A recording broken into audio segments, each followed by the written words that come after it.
And I give the floor to the distinguished representative of Pakistan. Thank you, Chair. I appreciate Sierra Leone and others for convening today's Arria-Formula meeting. I also thank briefers for their useful presentations. The misuse and illicit flow of small arms and light weapons has a direct impact on aggravating conflicts, threatening socio-economic progress, and subverting the prospects of peace and security, particularly at the regional and sub-regional levels. The evolving nature of warfare and the advent of new technologies pose new challenges to combat the proliferation of increasingly lethal small arms. For example, UAVs, 3D printed small arms, and night vision gear.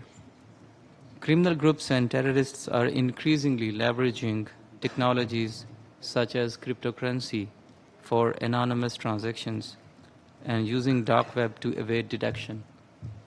At the same time, new technologies also offer more tools for law enforcement to disrupt criminal and terrorist elements.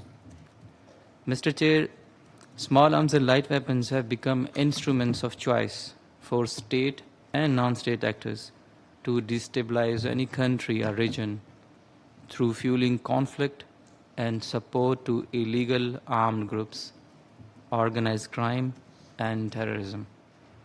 These concerns are further compounded with increasing sophistication of illicit arms and access to modernized weapons at the disposal of illegal armed groups, often operating across national boundaries. We know that non-state actors do not have many of the capabilities to manufacture advanced illicit arms, thus raising questions of culpability of certain state actors in these nefarious activities. Pakistan is concerned at the acquisition and use of modern and sophisticated illicit arms by terrorist groups such as Tehreek-e-Taliban Pakistan, a UN-listed terrorist organization, which operates with impunity from Afghanistan, as well as the so-called Baloch Liberation Army and Majeed Brigade. Terrorist armed groups are in possession of billions worth of illicit arms abandoned in Afghanistan, which are being used in violence against civilians and armed forces of our country. These terrorist entities also receive external support and financing from our principal adversary.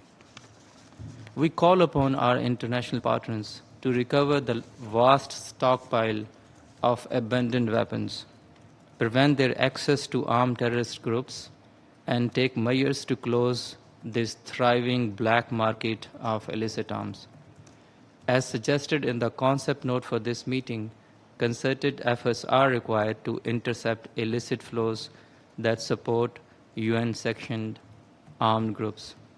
Mr. Chair, we believe that the issue of illicit arms and light weapons should be addressed holistically and in a balanced manner. The UN Programme of Action strikes a careful balance between the legitimate security needs of states with the imperatives to address the issue of illicit arms both on supply and demand sides. We call for its full implementation to preserve and promote international and regional peace and security. I thank you, Mr.